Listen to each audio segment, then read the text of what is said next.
Ce soir, à Mille et une vies. Il n'y avait pas de route quand mes ancêtres sont arrivés ici. C'est la grande nature, c'est les espaces immenses. La seule route qu'il y avait, c'était le fleuve. Un portrait historique sur l'importance du fleuve Saint-Laurent à Montréal. Pour son économie, son industrie, sa démographie. Dans les années 1850-60, Montréal, c'est un peu l'interface entre l'Angleterre et sa colonie. Après 1967, Montréal entre dans une dégringolade économique. En 1982, on a commencé à chercher des bateaux à vapeur qui auraient appartenu à Molson. Un fleuve qui occupe dans l'imaginaire des Montréalais un grand espace. Je ne sais pas si tu réalises, mais c'est la plus ancienne épave parfaitement identifiée au Québec. C'est le rêve d'un archéologue. Le fleuve et son île.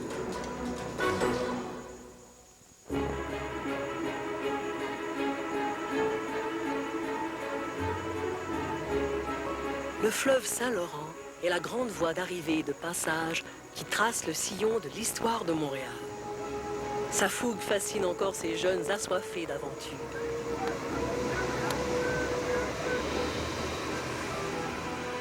Mais les touristes ne soupçonnent pas que ces eaux turbulentes sont la raison même de la naissance de la ville.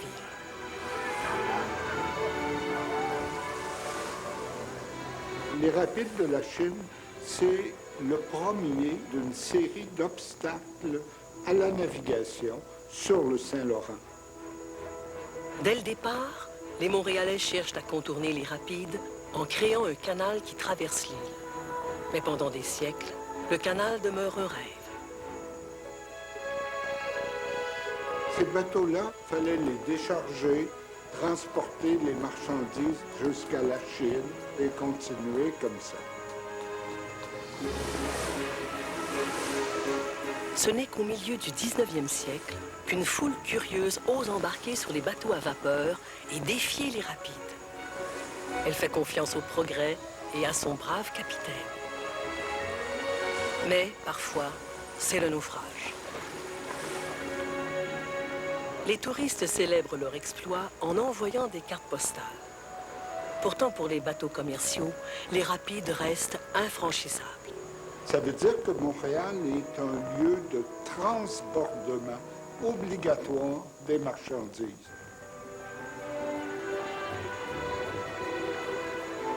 Les marchands importateurs vont avoir tendance à s'installer à Montréal. Ce rôle de transbordement il est fondamental pour comprendre pourquoi Montréal est devenu une des grandes villes du continent nord-américain.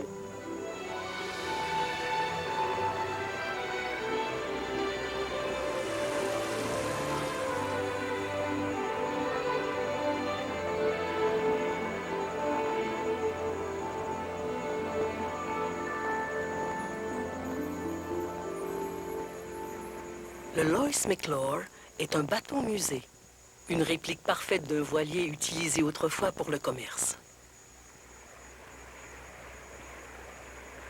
Il n'y avait pas de route quand mes ancêtres sont arrivés ici. La seule route qu'il y avait, c'était le fleuve. Essayez de vous imaginer un gars qui s'en vient de Québec en canot au 17e siècle. C'est la grande nature, c'est les espaces immenses, c'est le fleuve qui est grand. Le fleuve est large, c'est un grand plan d'eau. Et on peut retrouver un peu ce côté des aventuriers. La découverte de l'Amérique du Nord se fait à partir de Montréal. Les explorateurs français voyagent du Saint-Laurent vers les Grands Lacs et du Mississippi jusqu'à la Nouvelle-Orléans. Ils partent par la rivière Richelieu jusqu'au lac Champlain. L'Outaouais deviendra la grande route du commerce des fourrures, amenant les coureurs des bois vers le lac Huron au sud et vers la baie d'Hudson au nord. De Montréal, la Nouvelle-France rayonne vers l'intérieur de l'Amérique du Nord, mais c'est autour du Saint-Laurent que les colons fondent leur ville sur les terres amérindiennes.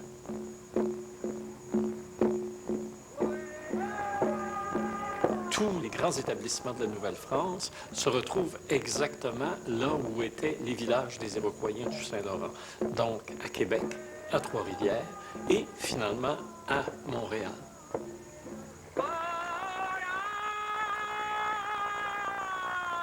Montréal est un lieu stratégique important. Une île, donc, qui est la représentation de l'univers, donc un lieu de pouvoir, mais aussi un lieu mythique, un lieu spirituel. Presque un siècle avant la fondation de Montréal, Jacques Cartier arrive sur l'île. Il visite le village iroquoien d'Hochelaga, près du Mont-Royal, et salue son chef. Le village disparaîtra pour des raisons inconnues.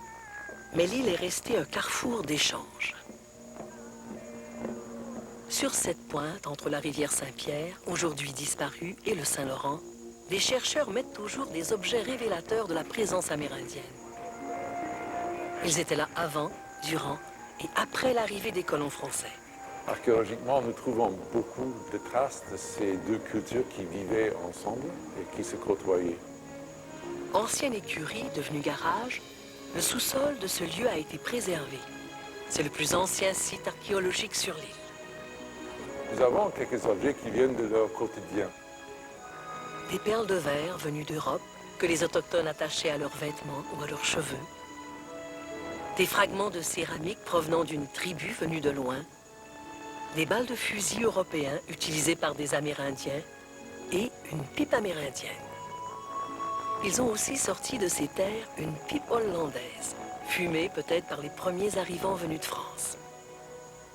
En 1642, les premiers colons ont accosté à cet endroit qui était au bord du fleuve Saint-Laurent. Et à cet endroit, ils ont construit un petit poste pour se protéger. Nous l'appelons le fort de Ville-Marie. Et c'est le site de la fondation de Montréal. Nous avons une bolle qui est polychrome. C'est le décor qui le distingue. C'est une assiette creuse qui aurait été sous la table, probablement de la maison de Maisonneuve lui-même. C'est sûr que la ville même est devenue de plus en plus française. Mais le reste de l'île a gardé son caractère amérindien et mixte tout un siècle après la fondation de Montréal.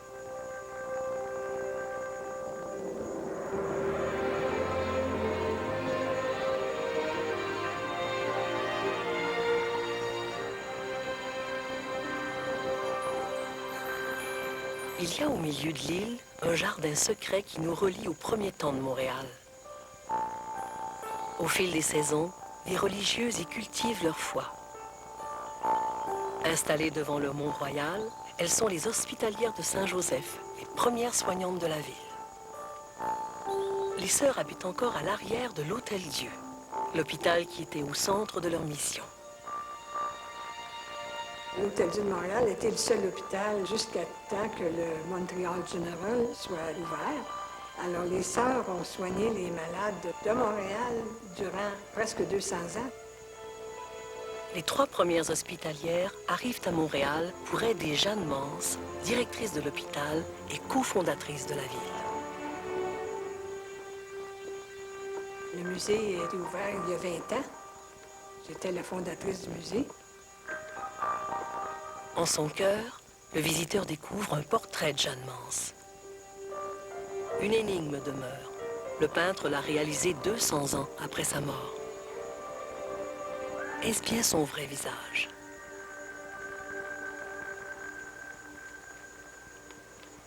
Dans la plus ancienne bibliothèque publique de France se retrouve la première histoire de Montréal. Elle livre une description des 2 fondateurs. De Maisonneuve, homme de cœur, vigoureux, d'expérience et sans autres intérêts que l'éternité.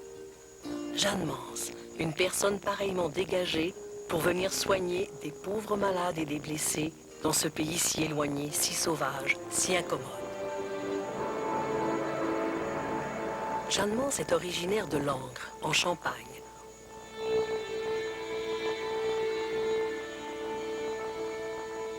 Au XVIIe siècle, la guerre entre catholiques et protestants dévaste l'Europe. À Langres, on ouvre un hôpital de charité. Elle a commencé à soigner les malades, qui étaient des blessés de la guerre de 30 ans. Il y a aussi la peste, qui était vraiment une épreuve épouvantable. Donc, elle se préparait pour une mission, laquelle, c'était pas encore très clair, hein? Ça viendra plus tard. Au même moment, Jeanne Mance est en charge d'une grande famille, 6 frères et 5 sœurs. elle a perdu sa mère assez jeune. Qui a pris la direction, je dirais, du foyer? C'est sa sœur Marguerite, l'aînée, et Jeanne Mance. Donc, Jeanne Mance, elle a vécu une vie de mère de famille. Quand la peste s'abat sur Langres, Jeanne Mance perd probablement ses frères et sœurs. Son pays natal lui était une prison, écrira un historien proche de Jeanne. Son cœur y était sur les épines. Jeanne Mance, âgée de 34 ans, entend parler de la Nouvelle-France et décide de partir. À Paris, Jeanne Mance cherche des moyens pour aller en Nouvelle-France. Elle rencontre Madame de Bullion, une dame de société qui lui promet de l'argent pour construire un hôpital. Mais son voyage deviendra possible grâce à la Société Notre-Dame de Montréal, fondée par deux hommes. Jean-Jacques Ollier, le créateur de l'Ordre des Sulpiciens, et Jérôme Le Royer, bâtisseur de la congrégation des Hospitalières de Saint-Joseph. À La Rochelle, Jérôme Le Royer recrute Jeanne Mance pour s'occuper de l'économie et des malades de la colonie. De Maisonneuve a déjà été désigné gouverneur. Quand ils partent sur deux navires séparés, la gazette locale relève la présence de la Damoiselle Mance, qui mène une vie très exemplaire et ne vit que de pain et d'eau, et à laquelle on dit que Dieu communique beaucoup de grâce. Jeanne Mance, elle est intérieurement donnée à Dieu. Mais c'est sûr, Jeanne Mance avait une vocation typiquement laïque. À leur arrivée à Québec, ils sont prévenus par les notables que l'île de Montréal est dangereuse à cause des attaques des Iroquois. Y fonder une colonie est une folle entreprise. Mais de Maisonneuve affirme qu'il accomplira sa mission même si tous les arbres de l'île devaient se changer en autant d'Iroquois. Dans la pointe, nommée plus tard Pointe-à-Calière, les colons assistent à une messe. La ville est fondée. De Maisonneuve ordonne la construction d'une palissade de bois et abat lui-même le premier arbre. En décembre 1642, à l'aube de son premier hiver, les eaux du Saint-Laurent débordent et menacent le petit fort. De Maisonneuve fait une promesse publique. Si Ville-Marie est sauvée, il portera une croix sur son dos jusqu'au sommet du Mont-Royal. Et les eaux se retirent. Le gouverneur de Montréal remplit sa promesse. Pendant 24 ans, Paul de Chomédé de Maisonneuve conduira la destinée de cette colonie guidée par une vision mystique.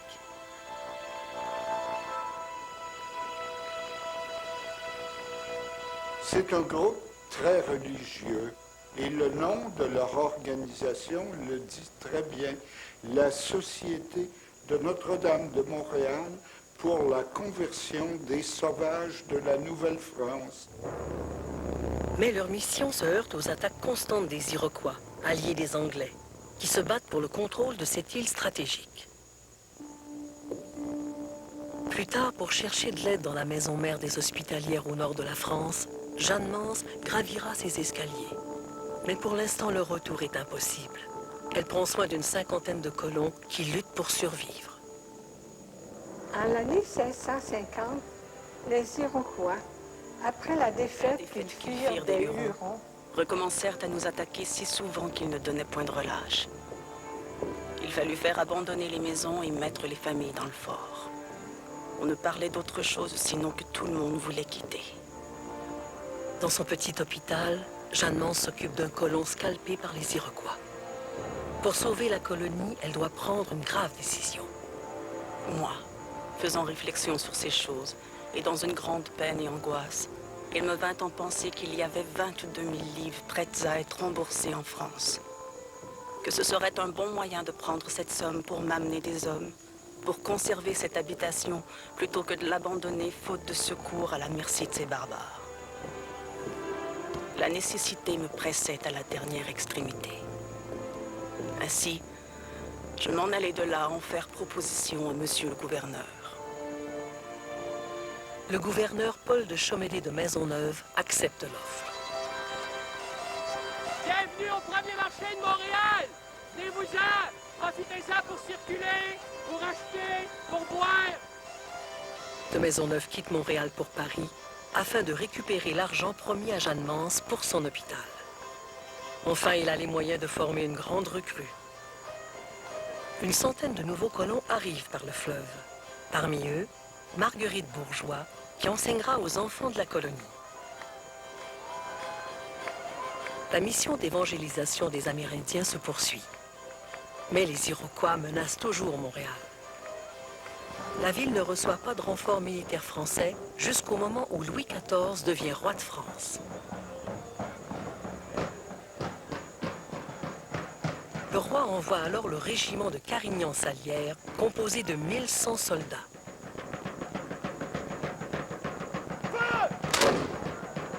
Le régiment brûle les maisons et les récoltes d'un village iroquois. Montréal est sauvé, mais la guerre ne s'arrête pas.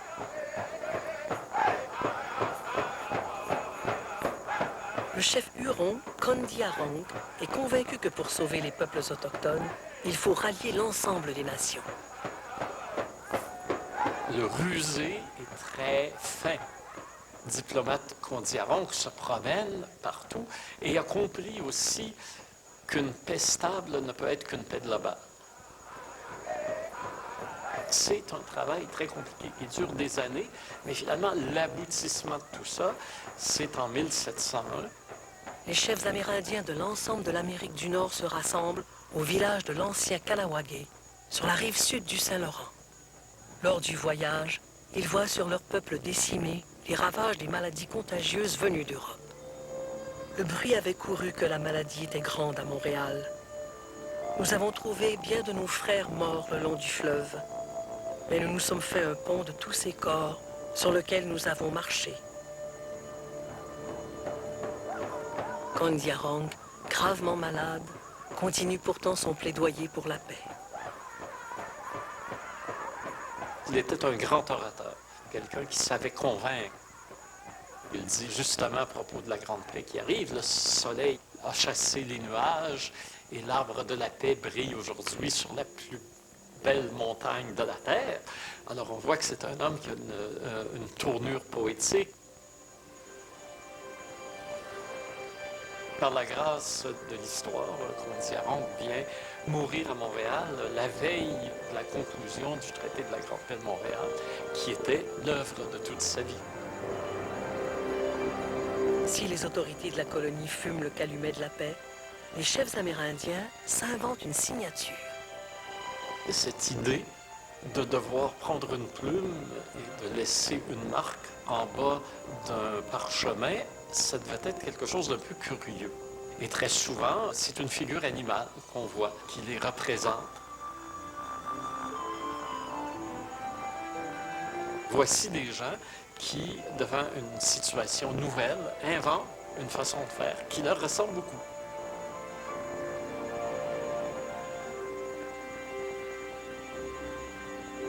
Le futur vient de s'illuminer à partir du moment où ce traité est signé.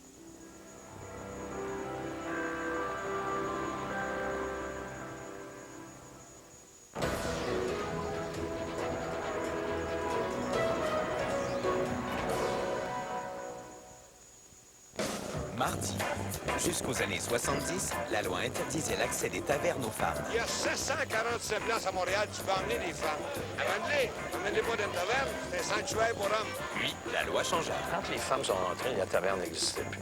Ce qui entraîna le déclin de l'institution. D'ici 3 ans, au Québec, les tavernes pourraient être interdites. Qu'est-ce que vous allez faire quand il n'y aura plus de taverne? Je vais acheter ma caisse de bière à l'épicerie, puis elle sera à côté de mon lit. Tout le monde en parlait, mardi 19h30. Ici Radio-Canada, télé. Monsieur Barrette, Monsieur Couillard, si vous coupez dans les pharmacies, ce sont les patients qui encaisseront le coup, et vous en serez responsable. Un message de l'Association québécoise des pharmaciens propriétaires. Du caramel. Et des noisettes. Du nougat crémeux. Et du chocolat. Et quand ils sont ensemble, il n'y a rien de meilleur. Tant Fifi, c'est ensemble qu'on a le plus de plaisir. Chaque tasse de thé infusée chez Tim Hortons est maintenant faite avec des feuilles entières et un processus d'infusion unique conçu pour extraire de chaque goutte le goût parfait. Pour une tasse de thé infusée Tim Hortons de première qualité, chaque fois. Aujourd'hui, c'est notre journée.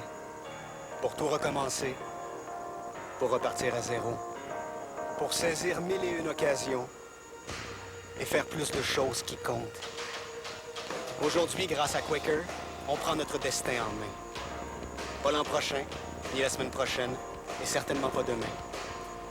De l'énergie nutritive et de l'avoine canadienne à 100% de grains entiers. Quaker, les bonnes choses commencent aujourd'hui. Monsieur Barrett, Monsieur Couillard, si vous coupez dans les pharmacies, ce sont les patients qui encaisseront le coup, et vous en serez responsable. Un message de l'Association québécoise des pharmaciens propriétaires. Découvrez la toute nouvelle Acura MDX 2016 à partir de 338 $ aux 2 semaines et jusqu'à 3500 $ de rabais à l'achat sur modèle 2015. Toujours droit devant, ouais. Boulevard Jean 23, Trois-Rivières.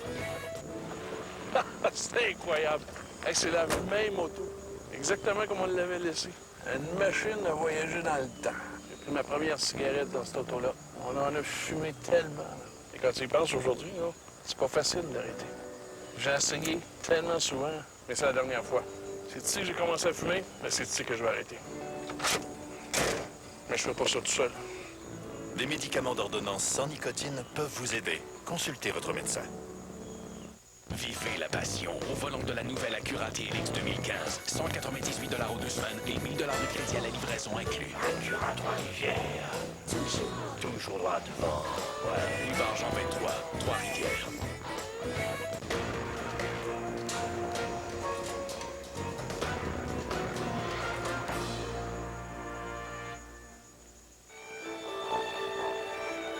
La voie du fleuve nourrit la ville. Les fourrures voyagent sur le Saint-Laurent jusqu'à Montréal, capitale de ce commerce. Mais ses débuts sont difficiles. La Société Notre-Dame de Montréal est endettée. Elle cède ses possessions à la Compagnie des prêtres de Saint-Sulpice.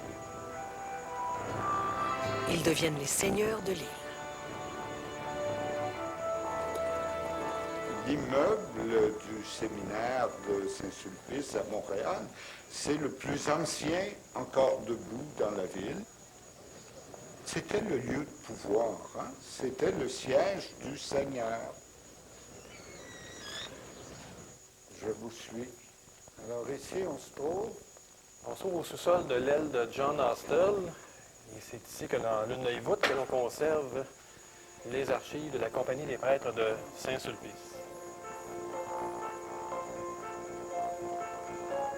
En tant qu'archiviste, c'est l'émotion d'avoir entre les mains des papiers vieux de 300 ans. Les Sulpiciens, il s'agit de prêtres comme d'autres communautés, mais ils sont des gens de l'aristocratie et ce sont des gens aussi indépendants de fortune. Ce sont vraiment des entrepreneurs, tant au niveau de l'urbanisation qu'au niveau des soins de santé, de l'éducation. Dollier de Casson est un des plus célèbres parmi les nombreux supérieurs que le séminaire a eus. En voici un extrait des instructions qui sont données à M. de Casson. Il fera tout son possible pour ménager tellement les esprits que l'on puisse conserver l'union dans la maison et la paix avec les puissances. Le prêtre François Dollier de Casson, sans être architecte, dessine les plans de l'édifice du séminaire. Dollier de Casson structure aussi une ville qui compte moins de 1000 habitants. C'est le premier urbaniste en faisant le dessin des premières rues de Montréal. La rue Notre-Dame, la rue Saint-François-Xavier, la rue Saint-Paul. Il va même dire aux habitants, écoutez, ce sont des rues, ce ne sont pas des champs de culture. Alors respectez ces voies de circulation, si on veut, ces nouvelles rues. Les Sulpiciens dans ces casiers conservent encore des concessions de terre signées par Dollier de Casson. Presque un siècle après la construction des premières rues, 5000 Montréalais habitent dans la ville fortifiée. Leur avenir change avec la conquête britannique. La ville de Québec tombe après la bataille des Plaines d'Abraham. L'année suivante, 17 000 soldats britanniques convergent vers Montréal, dirigés par le commandant en chef Jeffrey Amherst. Les fortifications construites pendant 30 ans se révèlent inutiles. Le marquis de Vaudreuil, gouverneur de la Nouvelle-France, négocie la reddition qui garantit les droits civils et religieux des Montréalais. Ils peuvent choisir de retourner en France ou de rester comme sujets britanniques. Le conflit se règle 3 ans plus tard par un traité de paix signé à Paris. Le Canada appartient désormais aux Anglais. La France obtient quelques îles des Caraïbes.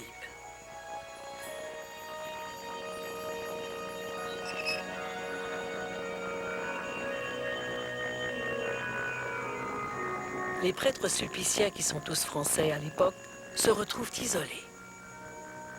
Les Canadiens gardent un lien sentimental avec la France et sa monarchie, jusqu'au jour où la France devient ennemie du roi et de la religion. Les révolutionnaires français décapitent Louis XVI, confisquent les biens de l'Église et déportent plus de 800 prêtres. Une grande frayeur s'empare du clergé et des élites canadiennes françaises. Les sulpiciens se rapprochent alors du régime anglais. Au fil du temps, les prêtres de Saint-Sulpice préservent leur pouvoir dans la santé et l'éducation. Leur vision modèle la province jusqu'à la Révolution tranquille.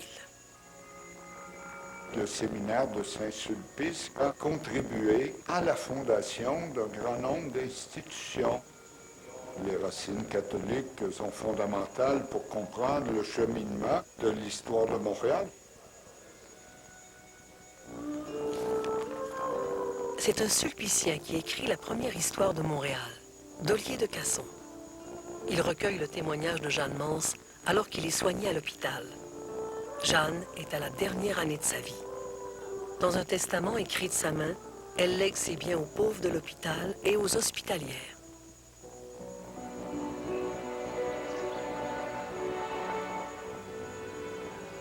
Le petit hôpital fondé par Jeanne Mance s'agrandit et devient un édifice imposant au cœur de l'ancienne ville. Un siècle et demi passe. L'hôpital déménage près du Mont-Royal. En dessous de sa chapelle, une crypte est construite. Les sœurs, elles ont transporté tous les corps ici. Vous avez 550 sœurs qui sont inhumées là. C'est émouvant, sûr, parce que là, on est en présence des restes de Jeanne Mance.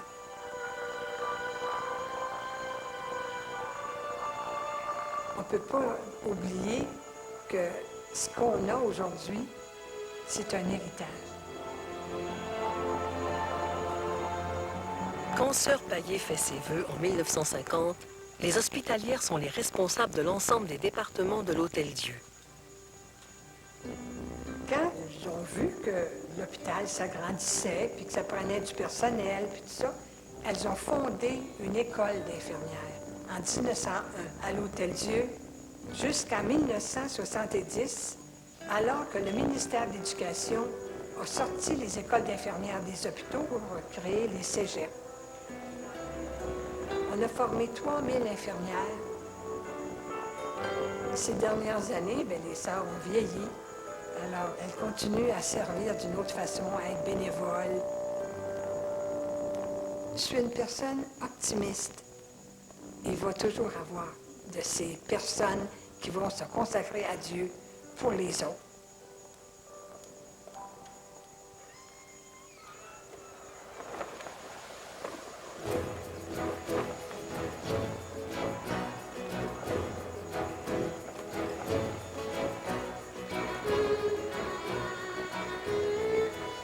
Dans les années 1850-60, Montréal, c'est un peu l'interface entre l'Angleterre et sa colonie. Et l'Angleterre nous envoie ses produits manufacturés qui vont passer par le port de Montréal avant d'être redistribués dans le reste du Canada.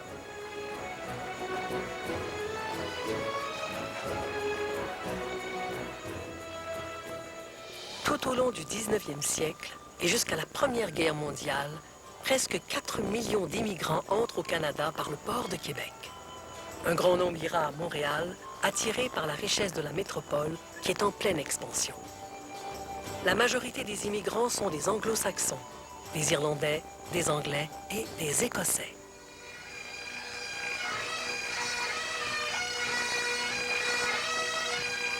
Éduqués, connus comme les comptables de l'Empire britannique, Plusieurs Écossais feront fortune au port de Montréal. C'est sûr qu'il y a beaucoup d'immigrants écossais qui arrivent sans le sou, mais ce n'est pas cette richesse-là qui est l'élément déclencheur, c'est le réseau. Souvent, les Écossais qui arrivent ici et qui se lancent dans le commerce sont les agents locaux de gens qui, en Écosse, ont des moyens. Quand il arrive à Montréal en 1826, le jeune Écossais Hugh Allen obtient grâce à sa famille un emploi pour parfaire ses connaissances en comptabilité. À la mort de son père, il prendra les rênes de l'entreprise, la Allen Line. Hugh Allen transportera des millions d'immigrants entre la Grande-Bretagne et l'Amérique du Nord. Ils arriveront au port de Montréal sur les quais privés de sa compagnie. Avec leur fortune, les hommes d'affaires écossais fonderont de grandes institutions, telles l'Université McGill et l'Hôpital général de Montréal. Un siècle plus tôt, quand la Révolution américaine éclate, les jeunes Britanniques désirant faire fortune ne peuvent plus aller aux États-Unis, pays indépendant opposé à la couronne. Montréal apparaît alors comme une ville pleine de possibilités, même s'il n'y a que 17 000 habitants sur l'île. John Molson, qui deviendra le célèbre fabricant de bière, arrive seul, mais plein d'ambition. Il n'a que 19 ans, une centaine de livres en poche, lorsqu'il achète un petit fonds de commerce, une brasserie qui n'a jamais produit un seul litre de bière, à l'endroit même où elle se trouve toujours aujourd'hui, Notre-Dame, sur le port de Montréal. Il va effectivement s'acheter un bouquin « Comment faire de la bière », parce que lui-même n'a aucune expertise, et c'est là la clé de son succès. Faire de la bière est assez simple, c'est assez économique, de l'eau pure et des céréales. Alors très rapidement, 86, 87, 88, toute sa production est rapidement vendue, notamment à la garnison militaire de Montréal. Les troupes britanniques sont alors nombreuses et ils s'empressent d'acheter la bière de Molson. John Molson, entrepreneur dans l'âme, va développer une nouvelle façon de voyager, le bateau à vapeur. C'est en regardant devant sa brasserie, en apercevant le fleuve Saint-Laurent, qu'il s'aperçoit de tout le profit qu'il pourrait tirer d'une navigation, d'un véhicule qui, malgré le courant, malgré le vent, pourrait livrer sa marchandise. Avec les bateaux à vapeur de Molson, le voyage de Québec à Montréal passe d'une semaine à moins d'un jour. Il a changé la façon de voyager. C'est une révolution pas juste dans la machinerie, aussi dans la façon de concevoir les déplacements des objets et des êtres humains. Et ça, c'est très important parce que ça change complètement la société. John Molson fait fabriquer ses bateaux dans un chantier maritime situé à côté de sa brasserie. Mais pour construire les moteurs à vapeur, il doit se rendre aux fonderies Soho, à Birmingham, en Angleterre, où il rencontre l'inventeur James Watt. Le premier bateau de John Molson se nomme l'Accommodation. C'est la première fois qu'un bateau à vapeur navigue sur le Saint-Laurent. Avec d'autres marchands britanniques, John Molson investit son capital dans le monde des finances. La rue Saint-Jacques deviendra le symbole de la puissance financière du Canada. Cet univers de la rue Saint-Jacques, il est principalement anglophone. Tout au long du 19e siècle, la bourgeoisie canadienne-française cherche à se tailler une place à Montréal. Victor Hudon bâtit une immense filature. Il crée de l'emploi pour des centaines de Canadiens français récemment arrivés de la campagne. À la même époque, Charles Théodore Viault fonde une boulangerie et se lance dans la fabrication de biscuits devenus célèbres. Mais ces entrepreneurs ont des horizons limités. Des hommes d'affaires francophones œuvrent plutôt dans des établissements plus centrés sur le Québec. Quiconque va sur la place d'Armes à Montréal est frappé par la prépondérance de deux édifices. Dans le coin sud, l'église Notre-Dame, qui rappelle la gloire religieuse de Montréal. Dans le coin nord, le temple dédié en somme à l'argent. La Banque de Montréal est le premier établissement bancaire du Canada. John Molson est l'un des fondateurs. En entrant, on est immédiatement frappé par cette majesté presque écrasante. L'épargnant n'intéresse pas ces grandes banques. Ces banques-là ne s'intéressent qu'au grand capital. Chaque client compte donc énormément. De là l'importance de l'impressionner immédiatement lors de son arrivée dans cet édifice privé. Le prestige, la valeur de pérennité, de durabilité et de stabilité étaient des valeurs dans lesquelles les banques investissaient énormément. John Molson s'est assis autour de cette table comme membre du conseil d'administration de la Banque de Montréal. Avec le capital qu'il a amassé, il choisit d'investir dans la navigation à vapeur. Au long des années, il fait construire plus de 30 bateaux. Il achète aussi une île au milieu du Saint-Laurent, non loin de la brasserie à laquelle il donne son nom. C'est là qu'il fait réparer et héberger ses navires pendant l'hiver. Mais quand l'histoire tourne la page sur les bateaux à vapeur, les traces de ce lieu disparaissent sous les eaux du fleuve. En 1982, on a commencé à chercher des bateaux à vapeur qui auraient appartenu à Molson. Une sécheresse dévoile aujourd'hui le bateau que Jean Bellil avait découvert il y a une trentaine d'années. Là, on est arrivé sur le flanc tribord du Lady Sherbrooke. Ça, c'est le vrai vestige, ça, c'est le vrai bateau. Je ne sais pas si tu réalises, mais ce qu'on a devant nos yeux, là, c'est la plus ancienne épave parfaitement identifiée au Québec. C'est le rêve d'un archéologue d'avoir ce genre d'épave. À la tête d'une équipe de bénévoles, des plongeurs, des techniciens, des étudiants, Jean Bellil organise les travaux de recherche autour du Lady Sherbrooke, 4e bateau de John Molson. On a travaillé pendant 10 ans sur cette épave-là. On fouillait toujours un mois au printemps. On a aussi utilisé l'hiver pour pouvoir faire des sondages électromagnétiques. À chaque matin, quand on arrive sur le site, on ne sait pas qu'est-ce qu'on va trouver. L'excitation du moment quand on arrive et qu'on descend, qu'est-ce qu'on va trouver aujourd'hui? Est-ce qu'on va trouver l'objet fantastique que tout le monde rêve de voir? Ou bien non, si on va trouver rien? À la force des bras, le Lady Sherbrooke voit la lumière du jour. Mais comment placer chaque morceau dans son ensemble? L'équipe les mesure, les calque et relève les données. Conserver ces morceaux de bois est possible, mais trop coûteux. On le retourne à l'eau, on le protège pour les générations futures. Quand on est sous l'eau, même si je vois seulement que 75 cm ou 1 mètre, je suis capable de m'imaginer le restant. Puis je peux refaire la forme du navire d'une façon virtuelle dans ma tête.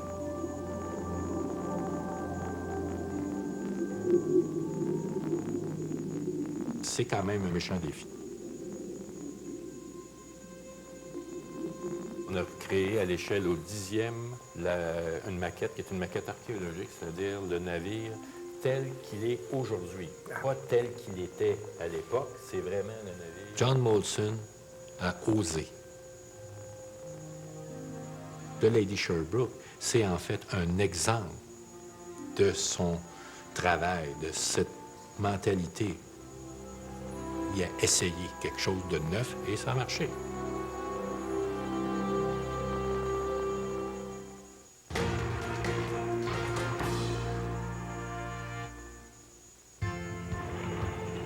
Omega Red Super Krill de Jameson. Il vous aidera à maintenir votre santé cardiovasculaire. Essayez Omega Red de Jameson. Découvrez un moyen simple de maintenir une bonne santé cardiaque. Il y a du nouveau à la boutique de Caramel Werther's et tous les yeux sont tournés vers notre Caramel Werther's le plus mou. Quand vous aurez découvert à quel point il fond dans la bouche, il vous fera fondre de plaisir. Les nouveaux caramels mou Werther's original. La diarrhée peut perturber votre rythme normal. Fiez-vous à Imodium complet pour apaiser vos symptômes. Il soulage la diarrhée, les gaz, les crampes et les ballonnements. Imodium complet soulage efficacement la diarrhée, les gaz, les crampes et les ballonnements. Arrêter de fumer pose tout un défi, surtout la première semaine. Mais en surmontant cette semaine, vous aurez 9 fois plus de chances de réussir. La gomme Nicorette peut vous aider à combattre les envies de fumer et à surmonter la première semaine. La gomme Nicorette, faites quelque chose d'extraordinaire. Redevenez vous-même. Bodyguard Articulation et Os de Jameson est un supplément de source naturelle éprouvé en clinique pour aider à diminuer la douleur articulaire en 7 à 10 jours. Procurez-vous Bodyguard de Jameson dès aujourd'hui. Chez Trois-Rivières BMW, la voiture de vos rêves est à votre portée. Ne remettez plus votre rêve à demain, car c'est maintenant le temps des réalisations avec la seule voiture vous offrant le véritable plaisir de conduire.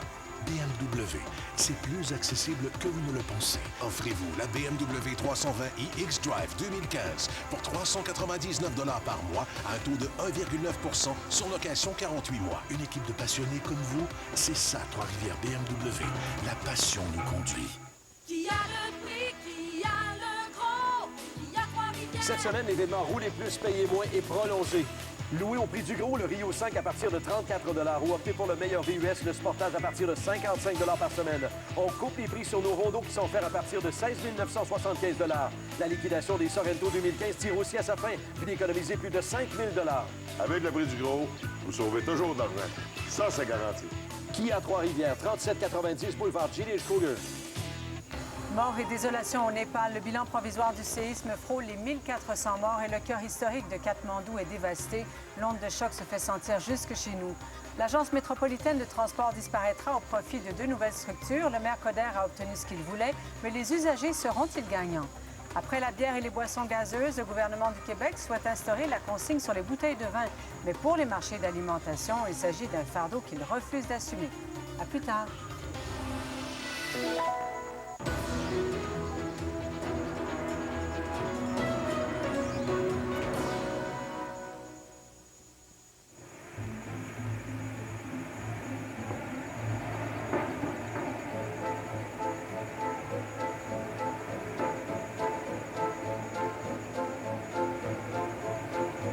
Le canal de la Chine est à la source de la première révolution industrielle du Canada. Avant l'électricité, l'eau met en marche les turbines qui font tourner les courroies des usines installées au bord du canal. Les ouvriers sont des Canadiens français et des Britanniques, souvent venus d'Irlande. Les premiers arrivants irlandais sont recrutés pour construire le canal qui sera élargi 2 fois au 19e siècle. En 1840, lors du premier élargissement du canal, près de 3000 ouvriers irlandais travaillent au pic et à la pelle en plein hiver. Quand un propriétaire anglais réduit leur salaire, la première grande grève de l'histoire du Canada éclate. Plus tard, un immigrant irlandais, propriétaire d'une taverne, soutient les ouvriers à nouveau en grève. Charles McKiernan, mieux connu sous le nom de Joe Beef, leur offre du pain et de la soupe. Ce fils du peuple accueille les sans-abri, les loge et les nourrit gratuitement. Il est un pionnier des futurs services sociaux.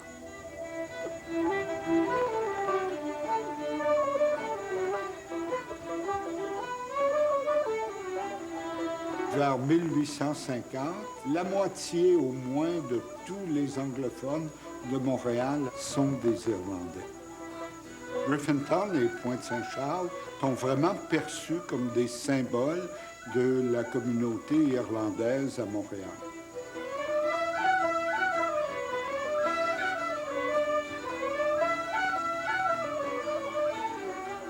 À Montréal, au moins les 2 tiers des Irlandais étaient des catholiques. Et comme il y avait des structures catholiques ici, il y avait un évêché. On a mis sur pied des paroisses catholiques irlandaises. Le clergé a été capable de s'occuper de ces pauvres qui arrivaient. Et très vite, il y a une vie collective qui s'est bâtie à Montréal. Et donc, beaucoup de ces gens-là vont choisir de rester ici. Les Irlandais de Montréal se rassemblent chaque année en mémoire de leurs ancêtres qui sont arrivés dans des conditions terribles dans les années 1840. Il y a en Irlande une crise économique terrible. Et s'ils veulent éviter de mourir de faim, il faut partir. Ils ont en mémoire des conditions très difficiles de leur traversée au moment de l'immigration. Ils étaient entassés dans des navires sans aucune mesure d'hygiène. Une épidémie de typhus fauche des milliers d'immigrants à Grosse-Île, près de Québec, où ils sont gardés en quarantaine. D'autres Irlandais arrivent malades à Montréal et sont logés dans des cabanes construites à Pointe-Saint-Charles, où la plupart décèdent. Au moment de la construction du pont Victoria, où il y avait beaucoup d'ouvriers irlandais qui travaillaient, on a extrait du fleuve cette roche très lourde et les Irlandais ont voulu en faire un monument. À l'endroit exact où les ossements furent trouvés, la roche garde la mémoire des 6 000 Irlandais morts pendant la grande épidémie de typhus. En 1860, le fleuve Saint-Laurent voit naître cette structure qui changera le quotidien des Montréalais. À l'époque, ce pont est le plus long au monde. On l'a construit pour permettre au chemin de fer de franchir le Saint-Laurent. Il fallait un pont à Montréal pour aller rejoindre la côte américaine à Portland. Montréal, relié à Portland, peut maintenant exporter et importer de grandes quantités de produits toute l'année. L'expansion de Montréal n'est plus ralentie par l'hiver, même si son port reste paralysé à cause de la glace. Durant la construction du pont, les ouvriers remarquent souvent la présence d'un photographe au bord du fleuve. Le gouvernement du Canada lui a confié la tâche de documenter les travaux de cet immense chantier. Cet Écossais, récemment arrivé de Glasgow, est William Nutman. Glenn Bidwell, architecte de profession, est passionné par la photographie d'époque. Répétant les procédés de Nutman, il prépare un mélange épais à base de collodion, puis une solution composée de nitrate d'argent qui est sensible à la lumière. Le mélange est posé sur une plaque de vitre ou de métal. J'ai un côté romantique, peut-être. Maintenant, dans le monde digital, c'est facile de prendre une centaine de photos dans 2-3 minutes. Mais moi, je préfère ce système parce que je fabrique une photo.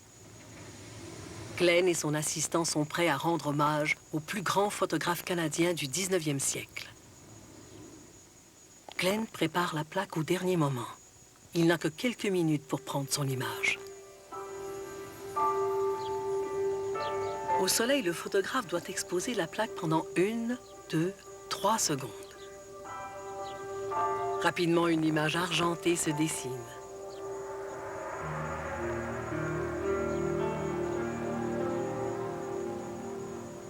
À Montréal, Nutman crée un studio avec de larges fenêtres et des puits de lumière. Le courant électrique n'existant pas encore, l'éclairage vient de l'extérieur. La bourgeoisie montréalaise est fascinée par le studio du maître, sur la rue Bleury, où de nombreuses personnes travaillent pour lui. Les clients passent sous le portique où Nutman met en valeur son titre, photographe officiel de la reine. Il immortalise les politiciens, les hommes d'affaires, les artistes. Mais Nutman désire créer une chronique de la vie quotidienne de Montréal. Il met en scène un jeune crieur de journaux utilisant du sel pour recréer la neige. Et il fait aussi le portrait d'un marchand autochtone Huron-Wendat. Montréal enneigé donne du travail à des milliers de journaliers qui dégagent les rues avec des pelles et des charrettes. Nutman saisit enfin les plaisirs liés au fleuve, la raquette, le patinage, le curling. Le musée McCord conserve 400 000 images faites par William Nutman et ses fils, dont son autoportrait. Le prince de Galles, fils de la reine Victoria, est accueilli avec grand faste au quai Bon Secours du port de Montréal. Il a traversé l'Atlantique pour venir inaugurer le pont. L'élite de la ville fête dans un grand bal ce que le prince appelle la 8e merveille du monde. Après 5 ans de travail, le pont est finalement terminé. Il devient un monument moderne, un symbole de la réussite humaine. Durant 70 ans, il sera l'unique passage au-dessus du Saint-Laurent jusqu'à l'arrivée du pont Jacques-Cartier. William Nutman nous a laissé un précieux souvenir. une copie presque identique du coffret en bois d'érable offert au prince lors de l'inauguration du pont. La boîte contient une série de photographies évoquant la vie canadienne d'un océan à l'autre. Certaines utilisent une technique novatrice qui permet de les voir en relief. C'est l'effet stéréoscopique, le 3D d'aujourd'hui.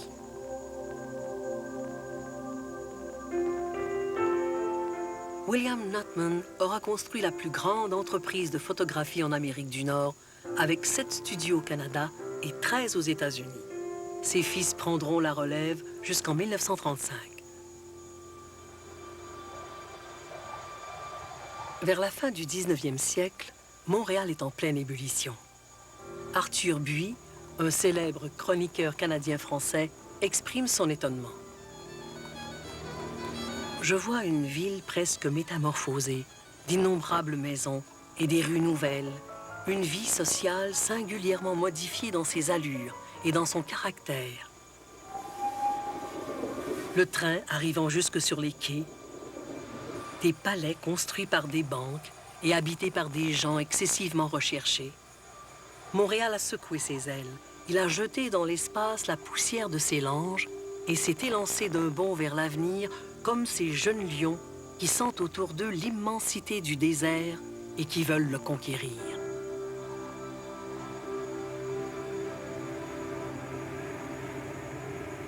Alors, pensez qu'en 1850, Montréal avait en gros 50 000 habitants.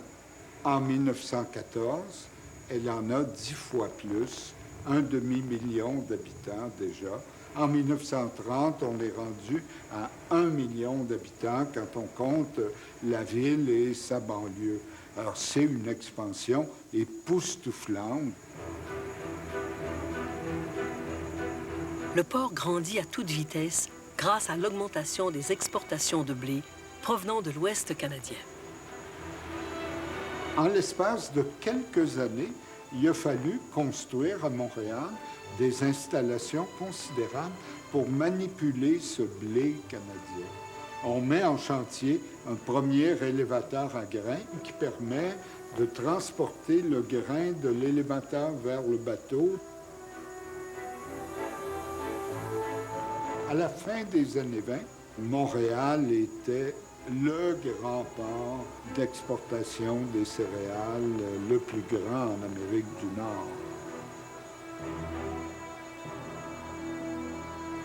Ce vieux remorqueur, appelé aujourd'hui le Théodore, a vécu l'âge d'or du port de Montréal. Il a été construit en 1932 à Montréal, à la Canadian Vickers. Il servait à tirer une barge entre 1000 et 1500 tonnes de cargaison. Maintenir un bateau comme celui-là, je ne sais pas si c'est de la passion, un peu de la folie. Franchement, je pense qu'on ne peut pas rationaliser ça, la passion. Ces moteurs ont été installés au début des années 60. Ils ont 52 ans.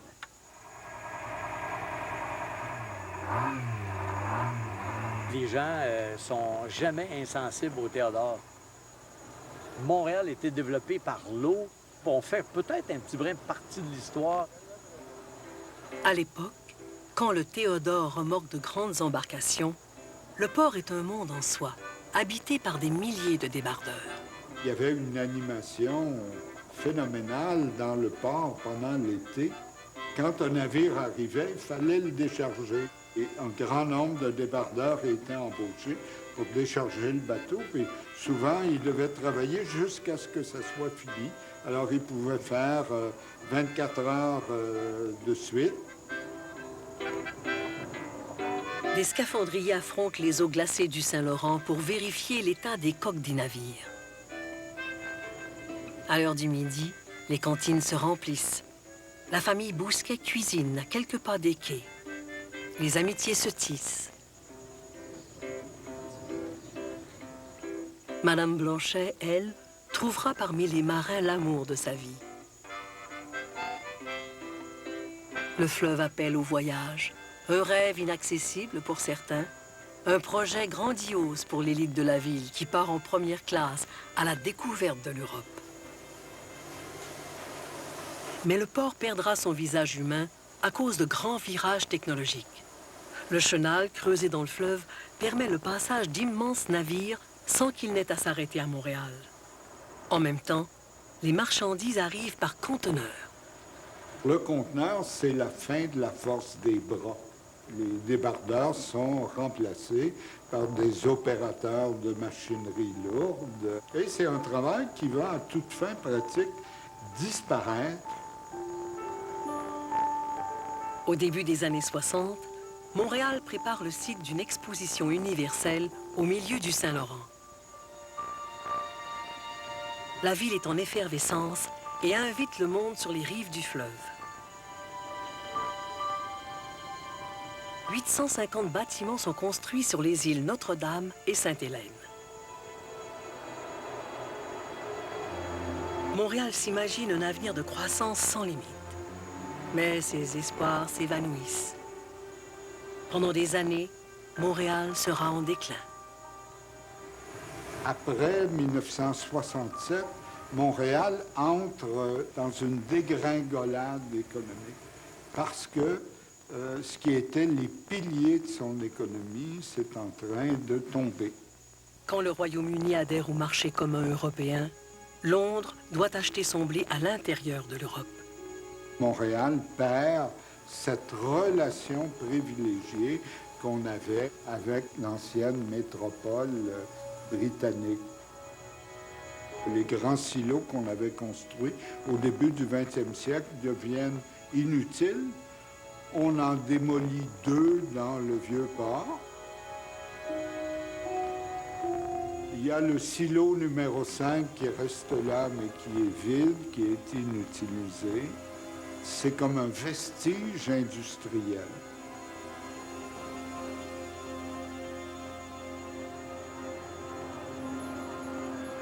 Montréal traverse une série de crises depuis les dernières décennies. Elle a perdu ses industries, ses routes et ses ponts ont vieilli. Elle a du mal à se redéfinir. Elle cherche ses forces.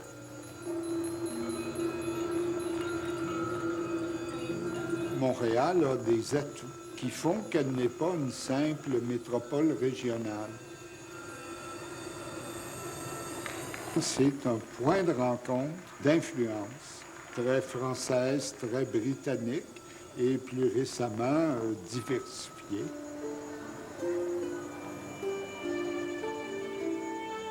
Malgré ses atouts, Montréal hésite. L'adversité et les luttes ont marqué sa fondation. Mais sa réussite est liée à sa place comme carrefour stratégique.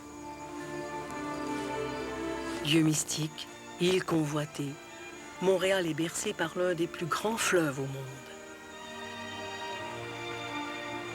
Montréal a grandi grâce aux efforts et à la détermination de ses fondateurs. Elle est devenue métropole du Canada.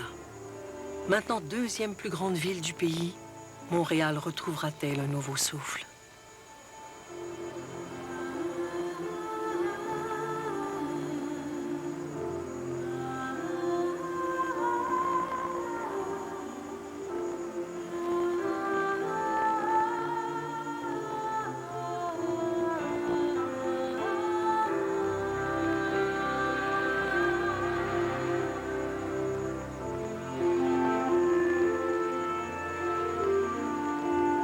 Franchement, c'est plus facile de patiner que de marcher.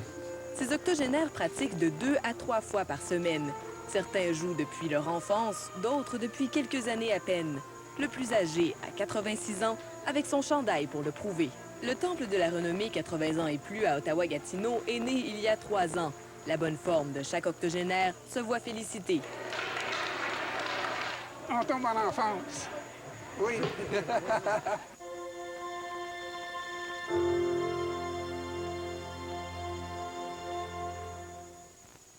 Lorsque vous mangez vos côtes levées chez Saint-Hubert, il convient toujours de mettre votre fourchette à gauche, votre couteau à droite et le plus loin possible de votre assiette. Parce que vous n'en aurez pas besoin. C'est le temps des côtes levées chez Saint-Hubert. Une généreuse portion de tendres côtes levées du Québec, relevée de notre sauce originale ou de notre nouvelle sauce whisky barbecue. À seulement 12,95. Faut pas se gêner d'en profiter.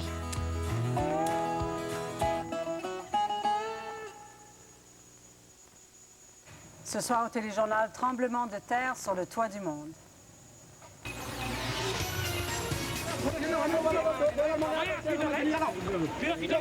Un séisme dévastateur frappe le Népal et provoque des avalanches meurtrières sur l'Everest.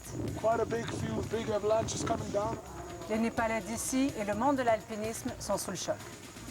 C'est vraiment triste. C'est un pays qui vit avec le tourisme. Les réformes s'imposaient à ma...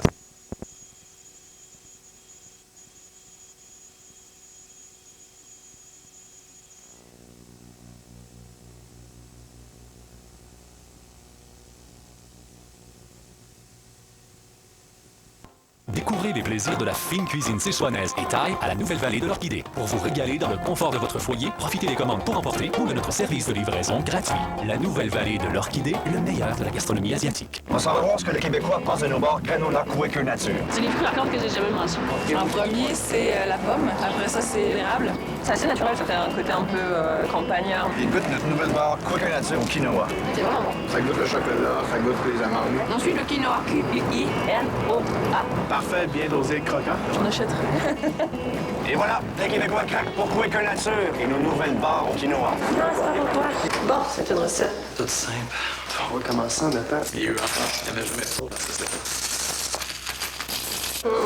Feuille de Wilfrid Laurier. Un Wilfrid, deux Wilfrid. Quelques billets de 10.